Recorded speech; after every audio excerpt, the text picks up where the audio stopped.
Hi friends, and welcome to today's video. What I have for you today is really just an update on our net worth, and particularly as we hit the midpoint of the year, which also happens to be the end of our financial year here in Australia. Before I jump into my spreadsheet and the numbers, just a quick note that your net worth, it's really just an indicator of your financial health and your financial stability. It's not a reflection of how much you earn. It just shows whether your overall assets are worth more or less than what you owe. Now, there are a range of assets that can be included when calculating your net worth. Personally, I take a very conservative approach and only include our home, our emergency fund, and our investment accounts. We do own all of our vehicles, but we choose to not include their values. That's just a decision that we have made as we jump in and see how much we have increased or decreased our net worth in June. And then also be sure to stick around to the end because I'm going to discuss some changes in my transparency in reporting following regulation changes that we had here in Australia around discussing personal finances in a social media space. I have here my handy dandy net worth tracker calculator spreadsheet that I use. As you can see, I have listed over on the side all of our different assets. Probably the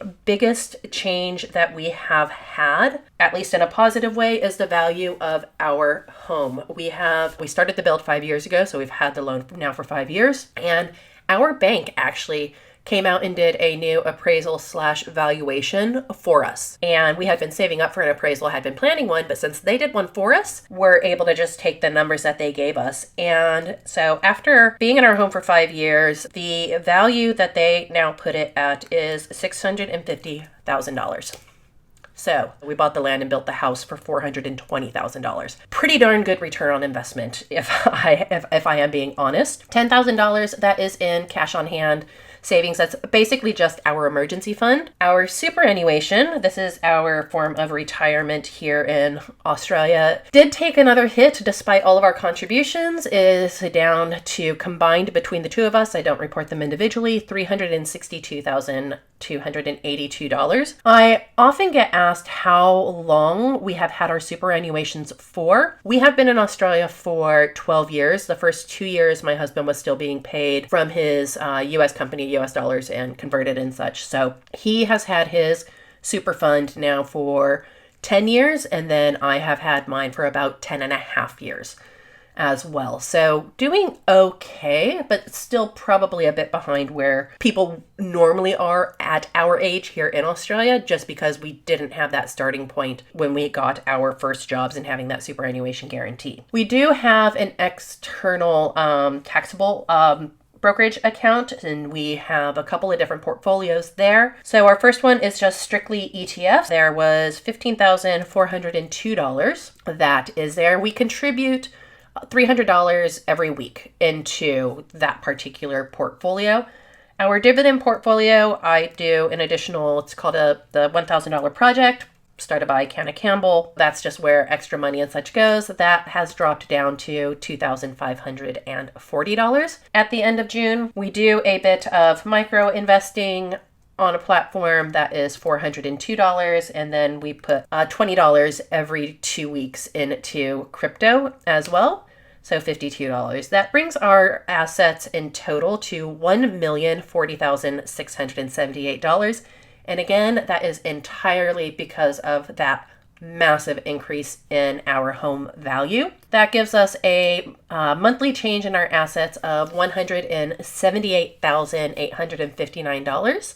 And then a year-to-date assets change of $176,423. So an increase of about 21%. Our goal for the 2022 calendar year was actually to increase our net worth by $75,000. So this just took care of basically hitting that goal for us. We're going to make a new one now for the 2022-2023 financial year, because we are going to start following now a lot of our tracking and reporting to go with the financial year as it falls here in Australia as compared to the calendar year. The calendar year and the financial year are the same time frames in the US. For us, it just makes a bit more sense. Our mortgage We do still owe $385,708 on that, but nothing in terms of a loan, nothing in terms of a credit card. So that is our only outstanding debt. That gives us a change in our monthly liabilities of $1,292, 1/3 of a percentage decrease. This is pretty much on par with what we have had going on pretty much for the entire year. And that also now jumps our net worth up to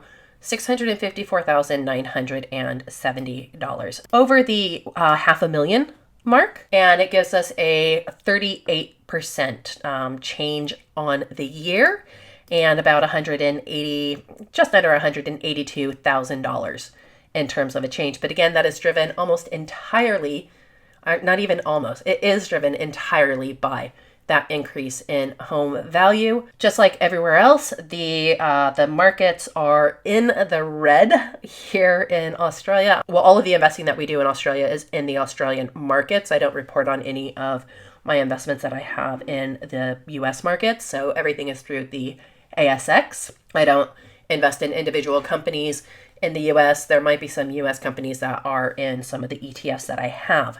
And that brings me to a question around transparency and what I can and can no longer talk about or report in my videos. At the beginning of the year, the Australian Securities and Investing Commission changed rules and regulations and guidelines for individuals who are considered finfluencers. So people who talk about personal finance or finance in social media, including YouTube, Instagram, etc. And essentially, the big picture is that if you are not a financial advisor, if you are not an actual qualified, vetted, and licensed financial advisor, you cannot share any information in a social media format of what ETFs you are investing in, what individual stock options you invest in. You cannot mention who your superannuation is with. You cannot mention who you bank with. You cannot mention the platforms that you use for investing. You cannot have any affiliate links. So I used to have some affiliate links because if somebody signed up for that, I would get credit towards making a purchase because we don't have fee-free trading. None of that is allowed anymore, and you can be fined over $1 million for it. Now, granted, I'm a small fish, big pond, but at the same time, I follow the rules. And so this is why you will no longer hear me talking about what I invest in. This is also why I have been taking videos down off of my channel, because in a lot of my previous Transfer Tuesday videos, which I'm going through and I'm getting those made private, I do share that information. I cannot have any of that there anymore. I have been taking down Instagram posts because I can't have any of that there as well. I'm just erring on the side of caution to make sure that I do not cross any of those lines. I am going to be able to share some elements in terms of showing where I have had gains, where I have had losses, but as long as I don't show what the actual ETF or individual stock option is, that's perfectly okay. Ironically, crypto does not fall under the regulations. It's not considered a financial product, nor does mortgage or if I had any investment properties. Those would be the only two things that I would be able to talk about, and I'm not heavily into those areas. So I will try to maintain as much transparency as I can within those regulations. I do not see those regulations changing, though, anytime soon. In fact, a lot of Australian YouTubers and such that talked a lot around the investing area and the personal finance area have pretty much they've really just had to stop. So their channels have really been on hold as they are revamping their content, and some people have just gone, it's just not worth the hassle. So that is why, also part of why I have been taking a break, because that was the direction that I really wanted to pivot my channel to. I can talk about budgeting until the cows come home, which is why I'm going back to talking more about the budgeting and going back to the cash stuffing. Those, for now, are still allowed within those regulatory guidelines. It might change in the future. You never know. They tend to go in, they make a decision, and it becomes effective almost immediate. So if you are curious and want to learn more about those regulations, I'll be talking about it more in a video, and then I'll also have some links down in the description box as well. If you're in the US, you probably really don't care all too much. If you're in Australia, it might be something that you might be interested in or just want to be aware of. That is all. I probably talked more about that than actually the numbers for my net worth, but hey, that is me when I get a little bit on the chatty and rambling side. I will have another video coming up that kind of shows how all of our different portfolios actually did and sharing some of those numbers, but again, without sharing any of the particular details about the companies or the stocks. If you have any questions, do go ahead and drop those down in the comment section below. I do try to get to those comments and interact and answer them to the best of my ability, or sometimes I can address them in a future video. And I do hope wherever you are staying well, you are staying healthy. Do remember to choose kindness, show gratitude, and always keep a positive mindset. I will see you in the next video.